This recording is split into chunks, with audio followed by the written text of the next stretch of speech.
Well, good afternoon. Thank you for their introduction. My name is Ty McGuire. I'm the CFO of Ocean Capital Advisors. We're a global asset management firm. We run private, closed-ended, Cayman-based hedge funds. We run a global master feeder structure, which is a hedge fund structure with offshore and onshore feeders into our master in the Caymans. We run managed accounts and exchange-traded funds in the US.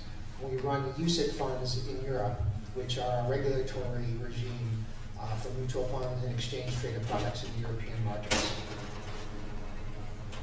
My name is Huadong. I'm an associate professor of Purdue University, Industrial Engineering Department, and I'm the director of the Purdue Blockchain Lab. I know half of you, that's an underestimate, don't know what industrial engineer is, and I'll talk about that later. Good morning, my name is Susan. I'm from Qlink. Qlink is a blockchain project, so we're working on decentralized mobile network. So we did an ICO last December. So I'm just here to share my experience about how to develop the real application on the blockchain and what's the advantage of the startups that are coming up right now. Thank you. Hi, my name is Henry Pang. I graduated from MIT in 2007, got my PhD in mathematics there. And then after that, I went to Wall Street. So currently, I'm a founder of the Eigen Capital. So we're focusing on the investment on cryptocurrency and also the blockchain companies. Cool. So today, our talk is AI, artificial intelligence, operation research, and blockchain. So because I come from AI background, so AI is always my favorite topic. So I would like to see what do you think AI technology can work with blockchain? Do we have a Yeah, perfect. I'll be looking at this from the financial perspective and how we as an asset management firm are using AI and blockchain. So to start, AI is what runs our portfolios. So instead of using traditional asset managers and fund managers, the AI system actually does the portfolio allocations and rebalances the portfolios on a monthly basis. So that's the primary function of AI in ours. Now, in terms of blockchain and the usage of blockchain with AI, I see it in two functions. How AI can be used as a technological process to improve the blockchain in terms of speed, because right now the blockchain is quite slow if you want to make a live transaction. So could we speed that up through the process of validation and consensus? Cost. Right now it's quite expensive actually to do small dollar transactions. So if we could improve that cost through optimization and efficiency using AI instead of the traditional process, that would be quite interesting.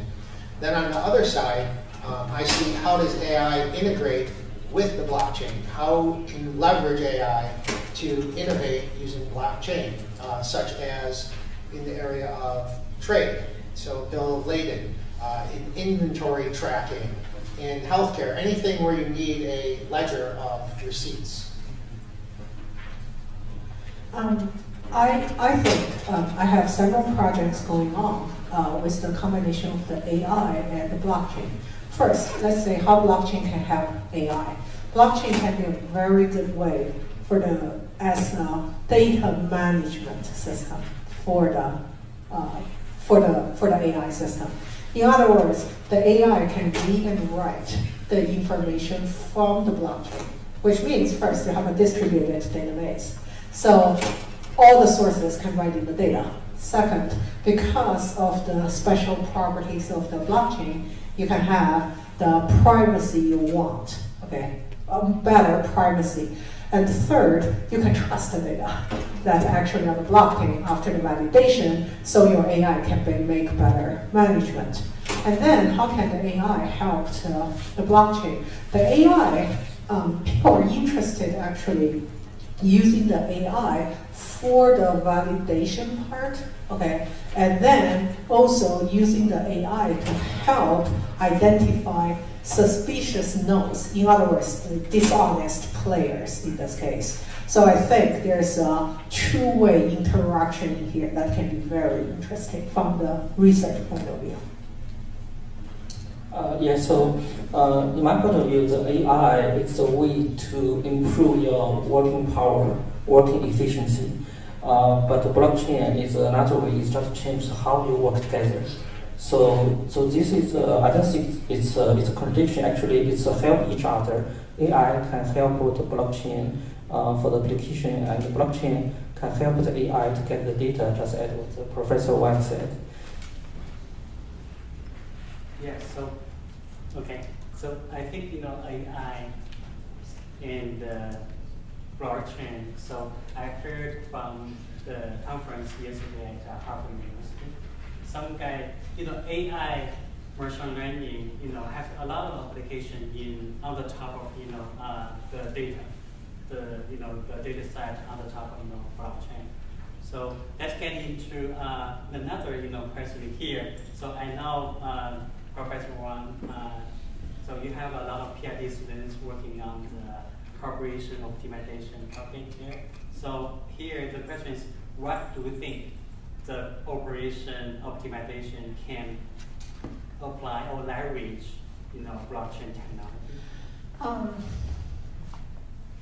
I get into the blockchain industry actually because one of my former students dragged me into it. By the way, he suggested me to buy the blockchain at the end of last year. So you need to be really careful, okay, who you take as students.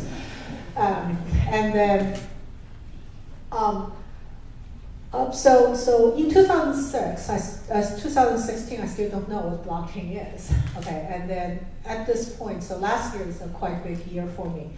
I have read a lot of papers on the blockchain. I have looked at a lot of ICOs and everything. But what I found is missing is actually you treat the blockchain as a system. In other words, the technology is here. You realize that how do you know the network will work? Okay, how do you know who wants to join the network? What kind of incentive should you offer? This is especially true when you talk about the blockchain application in areas other than cryptocurrency. When you talk about Bitcoin or other cryptocurrency, the incentive is very obvious. Okay, you get the if you win the lottery, then you actually get the Bitcoin. Okay. However, if you think about if you want to use the blockchain to share the healthcare record, then what's the incentive? Do you mean that you can look at the other person's health record? No, obviously, that's not the case. If you look at a data transformation system, in this case, does that mean like if you do the mining, you can access to the data you don't supposed to access? Also not the case. So in this case, how do you make sure the incentive is designed appropriately to make sure people are encouraged to participate, but also minimize the cost? So this is a question we're really interested in. Yeah, I can follow up on that. I look at it in two ways. You have the public blockchain and then you have private. And how to incentivize people in the private is a push method. So for example, fund managers, asset managers, the finance industry is pushing their service providers to build private blockchain networks of consensus. So for example, let's say our auditor. So every year we have to run a full audit on every fund we manage. So we have to have KPMG go through, or EY, and Deloitte. These would form a private blockchain, and then there would be consensus within that organization. A very good example of this is KYC and AML. This is the best practical use of blockchain for our industry. So right now, let's say we're getting a $100 million allocation from a Turkish investor. Well, because of FATCA and the US government's regulation to know where all money is coming in, it's very difficult. It would take 6 months of continuous paperwork and checking and bank transfers and basically forensic accounting to see where that money was to make sure it's clean. Well, if you could use the blockchain in a privatized network here of known banks and auditors and service providers, that process could go down to a matter of days. So there's very practical implications in the finance industry. And I want to share our experience as well, because the Qlink is decentralized mobile network. There's two parts of the areas that we're looking into. The one is the edge network. It's really empower everyone to share its network to the one they need. So the token design and the rebuilding between is more, so for example, Wi-Fi network, you actually can share your Wi-Fi through the blockchain by registering your Wi-Fi assets on the blockchain, and the sharing process is totally through the P2P network. So no one actually will see what password is. That will solve a lot of real cases. So for example, the hotel, they have to frequently change your password. They have to constantly tell the clients what the password is. And the clients will go to the hotel numerously for just to seek for the password. So this kind of thing that we're building have the token designed in between. So whoever want to share the network will request to be tipped or request to be paid by the sharing. Just to enlarge the scenarios to the network itself, it could be shared with anything that's related to personal network, your VPN, your bandwidth, and even sophisticated operators, CDN as well. This is one of the areas that we focus on to optimize. And another thing is the core network. It's what we see the network operated by AT&T, Verizon. So what's the network missing right now is to bill in the center of the content. They bill you by data. They charge you monthly. But what they can do is when you watch a movie, they bill you by movie.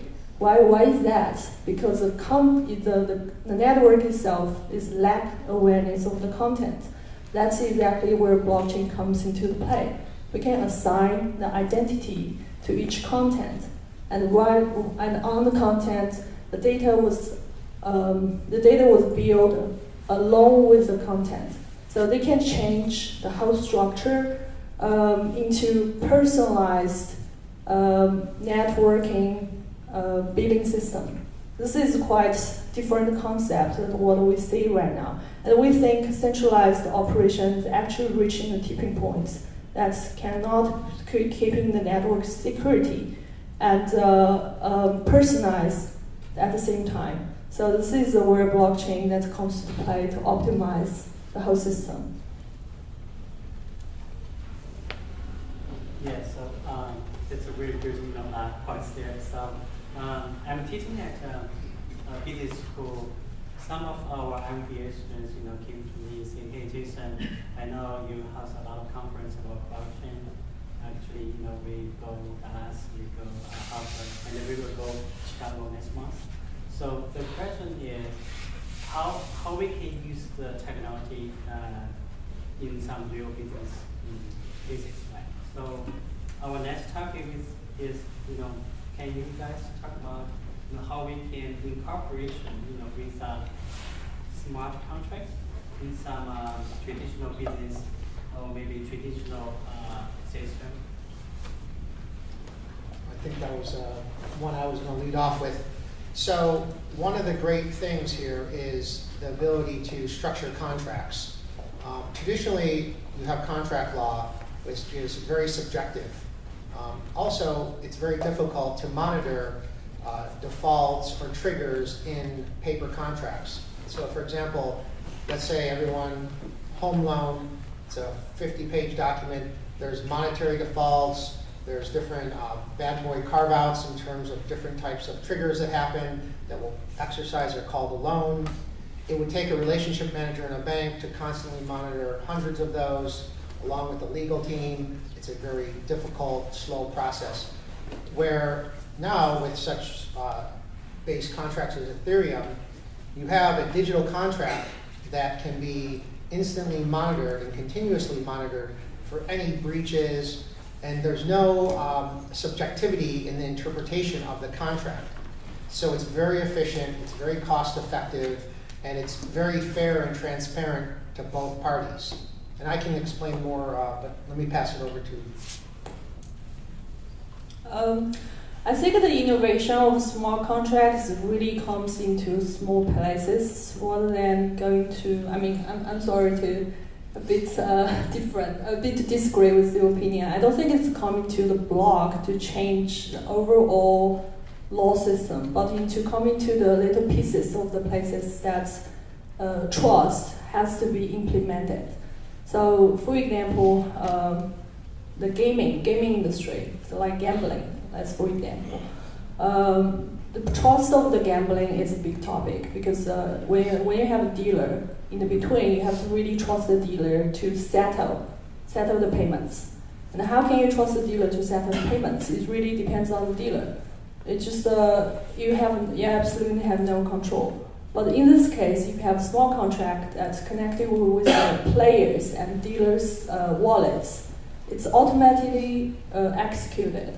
So that is where blockchain and the trust and smart contracts are building.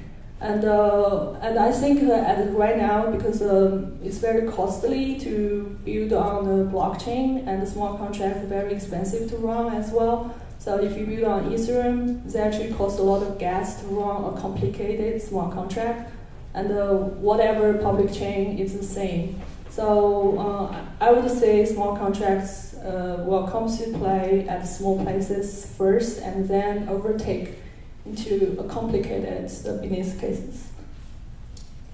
So because I worked on the trading world for the last 10 years, so the trading actually is a contract between the counterparties.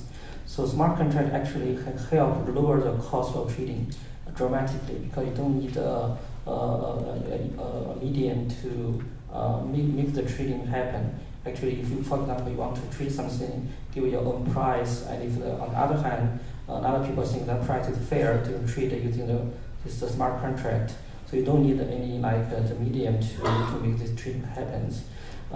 So financial world, there's also a lot of applications like borrow and lending, insurance. You don't need an insurance company to do your insurance. You just send some smart contract to the people in this blockchain, and they think you have a very good credit score. They think you have a very good health. So you can get your health insurance on the blockchain without any the government, without these big companies. It definitely lower your healthcare cost. So definitely, I think blockchain will really change this world into this kind of smart contract form.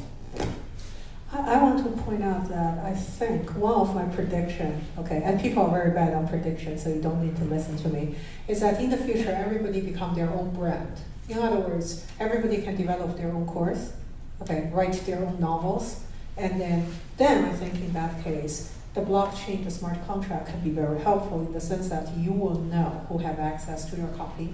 You can decide with different price, okay, how long you want this and what material to release. And in this case, highly decentralized system with a blockchain. And also, you can I think we'll have much less argument about who are the first one for this work. Because as long as you put it on the blockchain with the validation, the timestamp is there. That's why every girl should have their boyfriend or husband to say about their love vows on the blockchain. So in the future, nobody can change that. And when you have to get a breakup or divorce, you can always refer back, say, at that time you say that, and we have the blockchain as a justification. But my point here is that in this case, the piracy will become very hard. And it is easy to trace back the source of the data. This is from academia point of view, this will help actually for the labs to decide who are the first to generate the idea, and it will facilitate actually the lab collaboration in the sense that I do not worry you steal my idea, because the idea's timestamp is actually there. This is something actually I think is really interesting.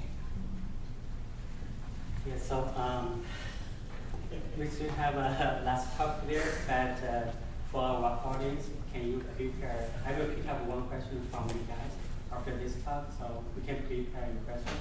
So the last topic is, I would like to see for 2017 is the year of ICOs. We see a lot of product landing there, but for 2018, I think that's the year. For the entrepreneurs, for the engineers, and for the industry, we have to prove, the work, the value for this project. So my question is, what do you guys think about what we can do in 2018 to prove the value for blockchain projects?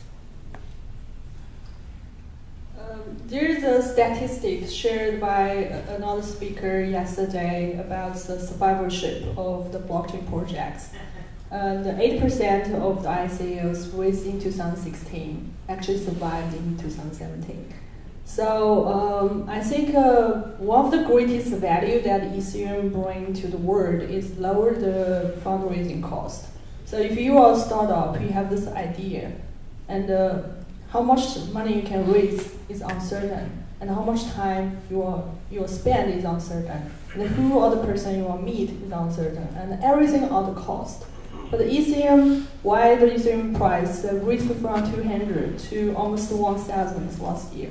The reason is the great value that they bring is lower the fundraising cost for the ideas. So, that is a kind of like the time windows only opens in 2017, yes. And in 2018, and since it changed dramatically, the first you have regulatory players that comes into the industry, and a lot of things are legal or illegal or defined there, and you can see the industry was much more mature. And obviously the Ethereum price dropped from 1,000 to now 500. This is another implication as well. But I would say if you are projects and you need to prepare much more than the projects and the fundraising in 2017 when you come to fundraising in 2018. That's a hard reality. But that's not disappointment, because as if you are true and you are able to develop your technology to the real life, and you will still be oversubscribed, because institutional fundraising environment is much more matured right now. And you actually can just talk to the few people, they will make a very quick decision. And in China we have this word, if you live in the blockchain industry for one day, it's almost like life in 1 year. So you can feel how quick the speed was moving in this industry for the fundraising as well. So if you're comparing the price chart of Bitcoin with Nasdaq from 1994 to 2000, you can see a very big similarity of the chart. But only the blockchain is about 12 faster than the Nasdaq. So you see the big bubble, and then go down, then go to the bear market, and then gradually everything go to the healthy. We have Google, Facebook, all these big names, new internet industry happens. I think the blockchain will repeat this kind of procedure. So which means last year all the ICOs, we see the big bubble in Asia, like China. Everybody can have write white paper. They can raise millions of dollars immediately. That kind of thing, is I think that kind of bubble will burst. So things will gradually go to rational. So from both the investor side and the project side. So people will more focus on how to how to realize your technology, how to using technology like from AI or other technology to help a blockchain to go to get a really good application. So I think the trend of 2018 is we will both help from the regulation side. All the world, the regulation will happen to see what kind of ICO or what kind of fundraising using the cryptocurrency is the right way. And also the investor will be more rational. They will see what kind of project they think can be the really next killer EPP, not just a white paper. Just adding to that, what I see in 2018 is more of the integration of data science, which is the foundation of this, AI, blockchain, and then the crypto world. So each is a separate but related part. Now, they focus more on the use as fundraising, which it's very simple in how this process has gone forward. Traditionally, you're a fintech or a startup of any type of business, and you go out to investors and do a private placement, you try to raise capital, and you have a paper contract. It was very difficult, time-consuming, a lot of due diligence. Then the next generation was crowdfunding. You go on your computer, you see an interesting project, and you simply invest. Now you have the crypto world, which there's three primary areas. When you say crypto, you have a payment coin or token, such as Bitcoin, which is just a form of payment. You have a utility or service token, which is what they're referring to because it's linked to an underlying startup business. And then you have a security coin or token, which is linked to gold or diamonds or so forth. Each has its own issues. Regulators hate security coins or tokens, and they hate the payment method because they don't want you to have an alternative form of currency. So the real trend in 2018 is utility or service tokens. Now taken to the next level, this allows regular folks access to high potential investments with smart people and startups that they could never have access to before, mainly because the government blocks that. They don't necessarily want you to have access because the government thinks that we're uneducated in terms of investing for ourselves. That's why there's Regulation D. It protects investors. So unless you're an accredited investor or a qualified investor, which means basically you're a multimillionaire or you're a VC firm or a PE firm, the general population is never going to have these opportunities to generate or create wealth, which is what's so great about this whole blockchain crypto revolution. It's now passing opportunity and wealth to a whole nother subsection. But unfortunately, the private equity firms, the VC firms, and the government aren't really happy about that. And that's why you see the state regulators coming in and blocking those already. That's why you see the IRS giving guidance, the Treasury Department, the Fed, and the SEC coming down. So it's going to shift to a more regulated market. And you've already seen this in 2018 in the first quarter. VC investment is the mass majority now. So when these coins are going out like raising $300, $400, $500 million, those are from VC firms and private equity firms. They're no longer from the general population. So that's just a little. I have a lot of questions more than answers for 2018 in the area. One question actually, inspired me yesterday during the discussion at Harvard is that the recent Facebook data issue, we are looking at the convenience versus privacy trade-off. And I think everyone here, at least for me, we a lot of time trade our privacy with the convenience we can get when we install the apps, when we give I buy stuff from Amazon so much. Amazon knows me much better than I know myself. Amazon always pop me up and say, oh, they exist, this product, I need to buy one, right? I don't even know. This is the thing I need to buy. So, and the people have different flavor about that. One good thing about the blockchain, I think, in the future is that you can own your own data. But if you don't know how to use them, if you still trade them for the convenience, you are actually more vulnerable than when the data is controlled in a centralized system. So what I hope to answer in the future is that with the blockchain technology, again, this is a technology, AI is a technology, big data is technology, is how we use them. How can we, so one research project we are looking is actually to see where is actually fit for a centralized system, when it is fit for a decentralized system. So in the future, I hope to find a solution so that everybody is comfortable and to be aware. I think a lot of people don't even aware, okay, there is a balancing there between the convenience and the privacy. Okay, so I think I would like to pick up one question from our audience. Do you have any questions? Okay, go ahead. I've asked a lot of questions.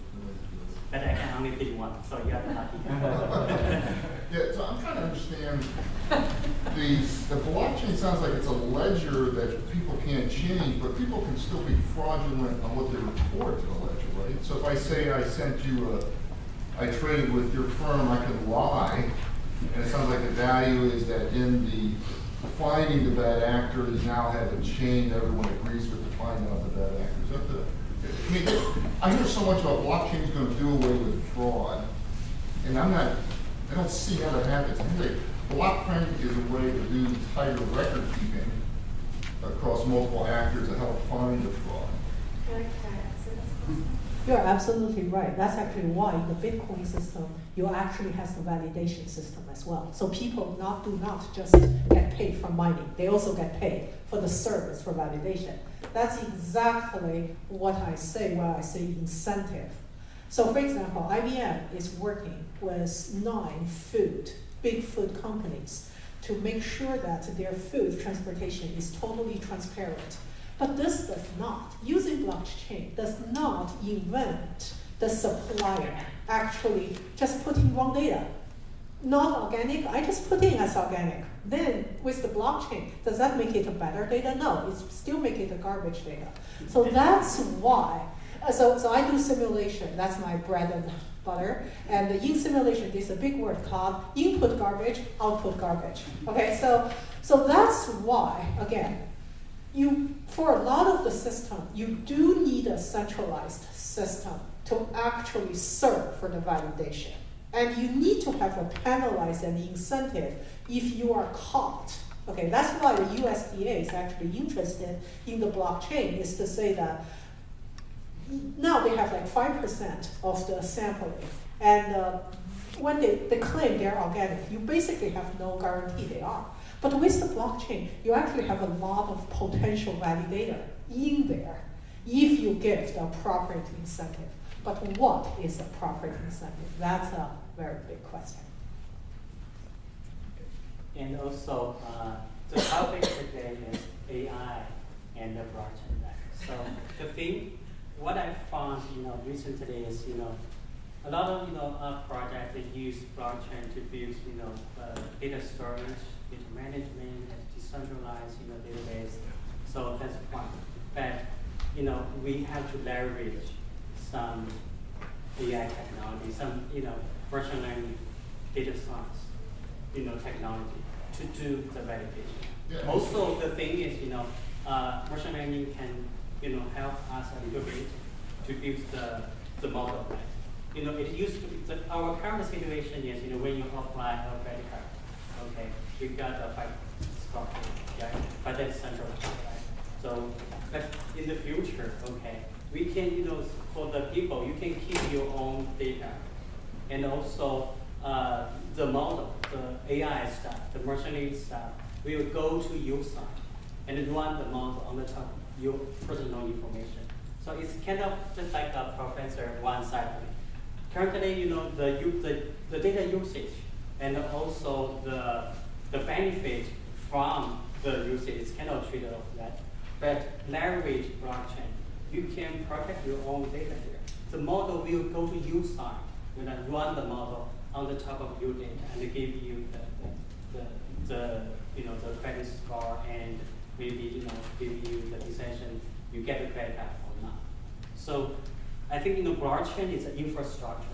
It solves the problem for the data storage and the management. But on the top of that, we need AI, we need data science, we need a lot of technology to build the application. I mean, I can add one thing just to yours. Someone came up to me yesterday at Harvard asking a similar question and about the bad side of blockchain. Let's say, for example, your name is Rich Whitmore and you have some disease and accidentally, your name is Rich Whitmore and that's reported on the blockchain in your medical records and it's been validated for like 2 years before you discover it. There's no going back in those hashes for 2 years and erasing that. So unfortunately, you're going to be reported that disease. It's going to mess with your health insurance premiums, your jobs, your opportunities. So there's definitely a cautious side to this, and you're completely right, and I agree. It's garbage in, garbage out. So there isn't really a validation process in terms of if the data going in is valid.